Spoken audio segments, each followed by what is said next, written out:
नमस्कार, उत्तराखंड समाचार में आपका स्वागत है। मैं प्रियम शंकर झा। सबसे पहले मुख्य समाचार। 20 अप्रैल तक भाजपा मनाएगी सामाजिक न्याय पखवाड़ा। हर एक दिन केंद्र सरकार द्वारा चलाई जा रही कल्याणकारी योजनाओं की दी जाएगी जानकारी। देश भर में आज आयुष्मान भारत दिवस मनाया जा रहा।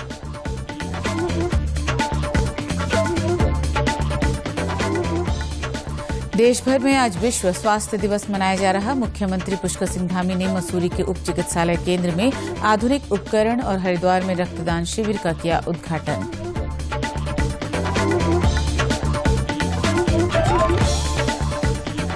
मुख्य सचिव डॉक्टर एस संधू ने श्री बद्रीनाथ और श्री केदारनाथ धाम के निर्माण कार्यों का किया स्थलीय निरीक्षण। 4 धाम यात्रा के संचालन को लेकर दिए आवश्यक निर्देश।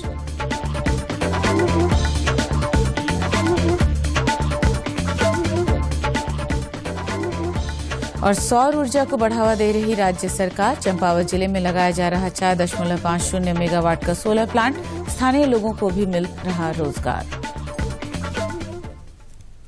अब समाचार विस्तार से। भारतीय जनता पार्टी के कल 42वें स्थापना दिवस पूर्ण होने पर पार्टी संगठन ने प्रधानमंत्री नरेंद्र मोदी के नेतृत्व में केंद्र सरकार द्वारा चलाई जा रही योजनाओं को एक बार फिर से जनता के सामने रखने का निर्णय लिया है।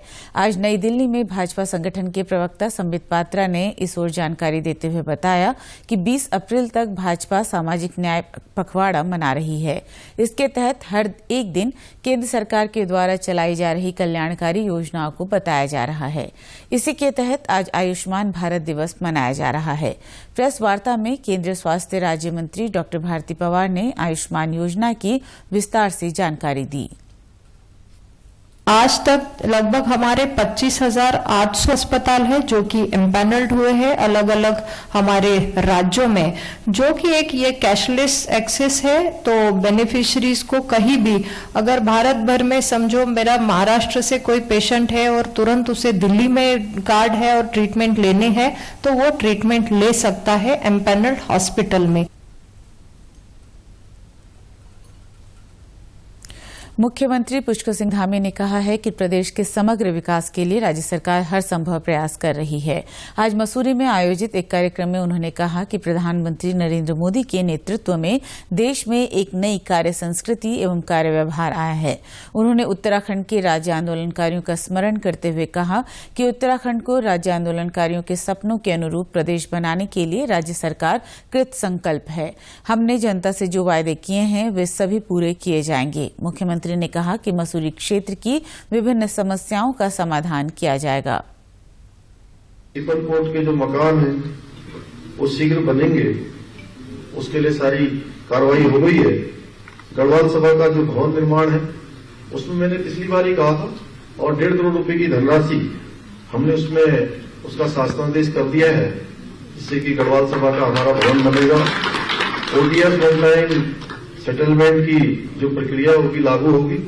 और जैसा अभी गणेश जोशी जी ने कहा कि यहां पर बहुत सारे प्रमाण पत्र बनाने के लिए यहां से लोगों को विकासनगर जाना पड़ता है या देहरादून जाना पड़ता है। यहां पर कोई न कोई व्यवस्था, चाहे सब तहसील हो चाहे अन्य व्यवस्था हो, जो भी व्यवस्था यहां के लोगों को बाहर न जाना पड़े उसकी व्यवस्था हम लोग जल्द से जल्द करेंगे। अभी आंदोलनकारियों के भी मामले चल रहे हैं। हमारी सरकार ने 10% आरक्षण को लेकर पिछले मंत्रिमंडल की समिति ने हमने उसको महामहिम जी के यहां भेज दिया है। जल्दी से जल्दी उस पर भी कार्रवाई हो, उसके लिए हम लोग फिर से अनुरोध करेंगे, जिससे कि हमारे आंदोलनकारी भाइयों का भी सम्मान हो। उनका जो 10% का आरक्षण है वो बरकरार रहे, उस दिशा में हमारी सरकार पूरी तरह से काम करेगी। और कुछ आंदोलनकारियों के बारे में भी आया है, हमारी सुभाषिनी जी के बारे में, जो भी उनके इलाज के लिए जो भी पैसा खर्च होगा। वहीं कैबिनेट मंत्री गणेश जोशी ने कहा कि जन अपेक्षाओं के आधार पर राज्य सरकार प्रदेश का विकास कर रही है। उन्होंने कहा कि मसूरी की जनता का उन्हें हर बार आशीर्वाद मिला है। मौके पर उन्होंने मुख्यमंत्री को मसूरी क्षेत्र की विभिन्न समस्याओं की जानकारी भी दी, जिस पर मुख्यमंत्री पुष्कर सिंह धामी ने उनका शीघ्र समाधान करने का आश्वासन दिया। मुख्यमंत्री पुष्कर सिंह धामी ने आज विश्व स्वास्थ्य दिवस के अवसर पर राजकीय उप चिकित्सालय मसूरी में एक निजी कंपनी द्वारा प्रदान किए गए चिकित्सा उपकरणों का लोकार्पण किया। इसमें आधुनिक CT scan machine, arm machine और इमरजेंसी वेंटिलेटर शामिल हैं। इस अवसर पर मुख्यमंत्री ने कहा कि मसूरी उप चिकित्सालय में इन आधुनिक चिकित्सा उपकरणों की उपलब्धता से मसूरी और आसपास के विभिन्न क्षेत्र के लोगों को सुविधा मिलेगी। मुख्यमंत्री पुष्कर सिंह धामी आज हरिद्वार पहुंचे। यहां उन्होंने विश्व स्वास्थ्य दिवस पर आयोजित ऋषिकुल में रक्तदान शिविर का उद्घाटन किया। इस दौरान उन्होंने रक्तदान करने वाले लोगों से मुलाकात की और उन्हें स्वास्थ्य किट भी प्रदान किया। इस अवसर पर मुख्यमंत्री ने कहा कि हरिद्वार में मेडिकल कॉलेज जल्द बनकर तैयार हो जाएगा। सरकार स्वास्थ्य सेवाओं के विस्तार के लिए हर संभव कार्य कर रही है। वहीं उन्होंने कहा कि 4 धाम यात्रा सुचारू रूप से संचालित हो, इसके लिए वो स्वयं 4 धाम यात्रा की समीक्षा कर रहे हैं। विश्व स्वास्थ्य दिवस के अवसर पर मैं सभी को शुभकामनाएं देता हूं, बधाई देता हूं। जो स्वास्थ्य के क्षेत्र में काम कर रहे हैं उनको सभी स्वस्थ रहें और उसके लिए हमारी सरकार प्रतिबद्ध है। माननीय हमारे देश के यशस्वी प्रधानमंत्री मोदी जी के नेतृत्व में हम सभी लोग स्वास्थ्य सेवाओं को लगातार दृढ़ और सुदृढ़ करने के लिए लगातार कृत संकल्पित हैं। हमारे उत्तराखंड के अंदर दूरस्थ से दूरस्थ क्षेत्रों में स्वास्थ्य सेवाएं अच्छी हों, उसके लिए हम लगातार काम कर रहे हैं। आज 4 मोबाइल वैनें भी यहाँ से रवाना की गई। रुड़की में डायलिसिस सेंटर, हरिद्वार के अंदर अभी जो जगदीशपुर में मेडिकल कॉलेज निर्माणाधीन है, उसका निर्माण कार्य भी जल्दी पूरा हो, उसके लिए भी हम काम कर रहे हैं। इससे पहले मुख्यमंत्री पुष्कर सिंह धामी पतंजलि योगपीठ पहुंचे, जहां उन्होंने कथावाचक मुरारी बापू की कथा का श्रवण किया और उनसे मुलाकात कर आशीर्वाद प्राप्त किया। मुख्य सचिव डॉक्टर एस.एस. संधू ने आज श्री बद्रीनाथ और श्री केदारनाथ धाम में चल रहे निर्माण कार्यों का स्थलीय निरीक्षण कर जायजा लिया। मुख्य सचिव ने पहले श्री केदारनाथ धाम का निरीक्षण किया। यहां उन्होंने निर्माण कार्यों से संबंधित अधिकारियों के साथ बैठक कर धाम में चल रहे निर्माण कार्यों को शीर्ष प्राथमिकता के साथ पूर्ण करने के निर्देश दिए। वहीं मुख्य सचिव ने लोक निर्माण विभाग के अधिकारियों को निर्देश देते हुए कहा कि धाम में चल रहे कार्यों के दृष्टिगत पर्याप्त संख्या में जेई की तैनाती भी सुनिश्चित की जाए। मुख्य सचिव द्वारा यात्रा के दौरान बेहतर स्वास्थ्य संबंधी व्यवस्थाओं को लेकर भी जिलाधिकारी को निर्देशित किया गया। दोपहर बाद मुख्य सचिव गोविंद घाट पहुंचे। इसके बाद हेमकुंड साहिब और घांघरिया का हवाई निरीक्षण किया। उन्होंने गोविंद घाट से पुलना सड़क और पैदल मार्ग पर चल रहे कार्यों का भी निरीक्षण किया।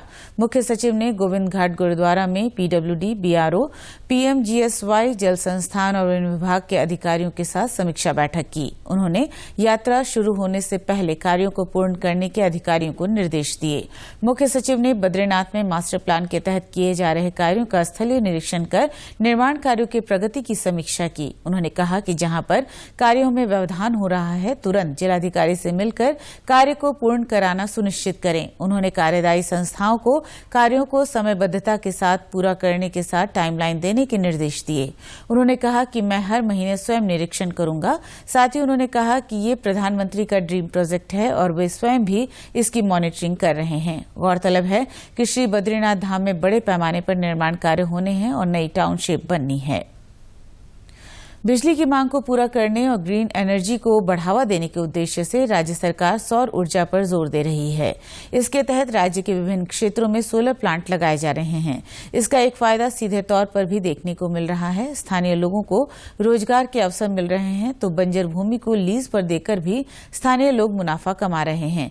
चंपावत जिले में विद्युत विभाग के अधिशासी अभियंता एस.के. गुप्ता ने बताया कि जिले के खेती खान के निकट कमलेक गांव में 3 फार्मों द्वारा 14 हेक्टेयर क्षेत्रफल में सोलर प्लांट की स्थापना की जा रही है, जिसमें 4.50 मेगावाट की ग्रीन एनर्जी का उत्पादन किया जाएगा। उन्होंने बताया कि ये 33 केवी लाइन के माध्यम से ग्रिड में जोड़ा जाएगा। उन्होंने बताया कि विभाग द्वारा पावर परचेज एग्रीमेंट के तहत इन फार्मों से 25 साल के लिए अनुबंध कर बाजार दरों पर बिजली की खरीद की जाएगी। खेती खान क्षेत्र में जो है 200 मेगावाट की सोलर स्कीम के तहत प्रदेश सरकार की, इसमें जो है 3 फर्मों द्वारा सोलर प्लांट स्थापित किया जा रहा है।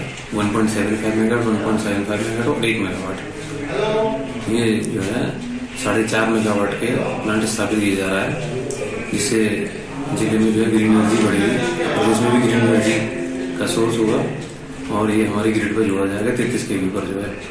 इससे क्षेत्रीय लोगों को रोजगार मिलेगा और अन्य लोगों को भी इसको देख के प्रेरणा मिलेगी, जिससे जो है लोग सोलर की तरफ जो है आकर्षित होंगे और ये 25 साल के लिए जो है यूपीसीएल विद्युत विभाग द्वारा जो है इसकी बिजली ली जाएगी जो है। वहीं स्थानीय निवासी प्रकाश फरत्याल ने बताया कि गांव की 14 हेक्टेयर भूमि को एक कंपनी द्वारा 30 साल के लिए लीज पर लिया गया है, जिसमें सोलर पावर प्लांट का निर्माण किया जा रहा है। उन्होंने बताया कि इस प्लांट में स्थानीय 30 से अधिक महिला पुरुषों को रोजगार दिया गया है। 14 हेक्टेयर जमीन एसकेजी कंपनी द्वारा 30 साल के लिए लीज पर ली गई है, जिसमें सोलर प्लांट का निर्माण हो रहा है। कंपनी एक नाली जमीन पर स्थानीय लोगों को 1800 रुपए प्रति वर्ष लाभांश दे रही है। इसमें हर 5 वर्ष बाद कंपनी के द्वारा 10% की बढ़ोतरी की जाएगी। इसके साथ साथ यहाँ के महिला पुरुषों को रोजगार मिल रहा है। आज चैत्र नवरात्रि का छठा दिवस है। छठे दिवस पर कात्यायनी मां की पूजा की जाती है। इन दिनों नवरात्रि के अवसर पर उत्तराखंड के सिद्ध पीठों में दूर दराज से श्रद्धालु आकर विशेष पूजा अर्चना कर रहे हैं। टिहरी जनपद के सिद्ध पीठ चंद्रवदनी, सुरकंडा, कुंजापुरी, ज्वालामुखी और राजराजेश्वरी सहित कई मंदिरों में श्रद्धालु बड़ी संख्या में पहुंच रहे हैं। सिद्ध पीठ सुरकंडा मंदिर में कर्नाटक और गुजरात से पहुंचे श्रद्धालुओं ने बताया कि नवरात्रों में दर्शन करने का विशेष महत्व है। उन्होंने यहां विशेष पूजा अर्चना कर परिवार की खुशहाली के लिए मनोकामना मांगी है। पहली बार सुरकंडा मंदिर, देवी मंदिर आया हूँ। अच्छा अनुभव रहा, काफ़ी बच्चों के साथ, फैमिली के साथ में, और ऊपर जाके भी काफ़ी अच्छा लगता है। चारों तरफ जो पहाड़ियाँ हैं, काफ़ी सुंदर जगह है।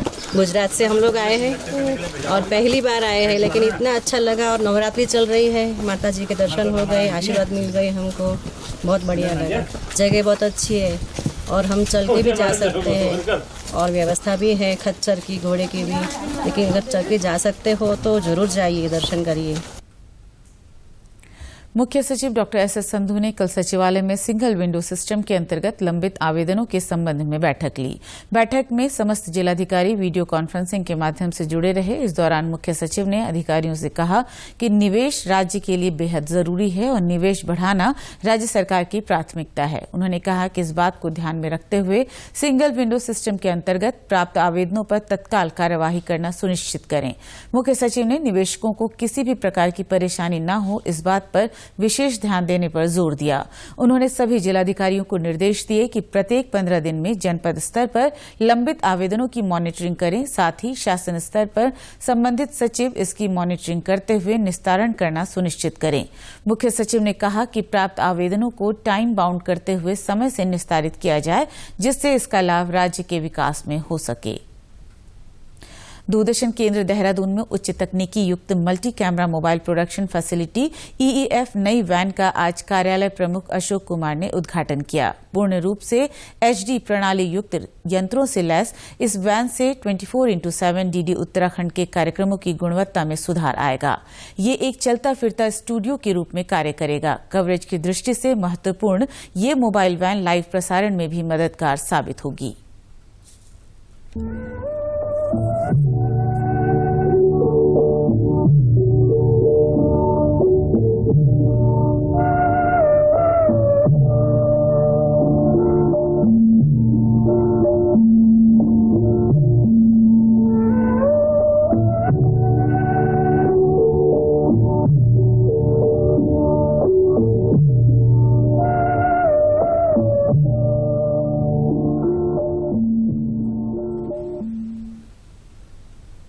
और प्रदेश के समाचारों में बस इतना ही। चलते चलते मुख्य समाचार एक बार फिर। 20 अप्रैल तक भाजपा मनाएगी सामाजिक न्याय पखवाड़ा। हर एक दिन केंद्र सरकार द्वारा चलाई जा रही कल्याणकारी योजनाओं की दी जाएगी जानकारी। देश भर में आज आयुष्मान भारत दिवस मनाया जा रहा।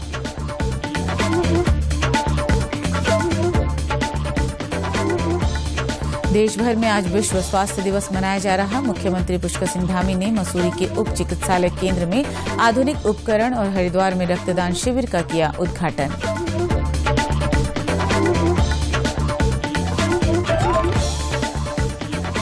मुख्य सचिव डॉक्टर एस.एस. संधू ने श्री बद्रीनाथ और श्री केदारनाथ धाम के निर्माण कार्यों का किया स्थलीय निरीक्षण। चारधाम यात्रा के संचालन को लेकर दिए आवश्यक निर्देश।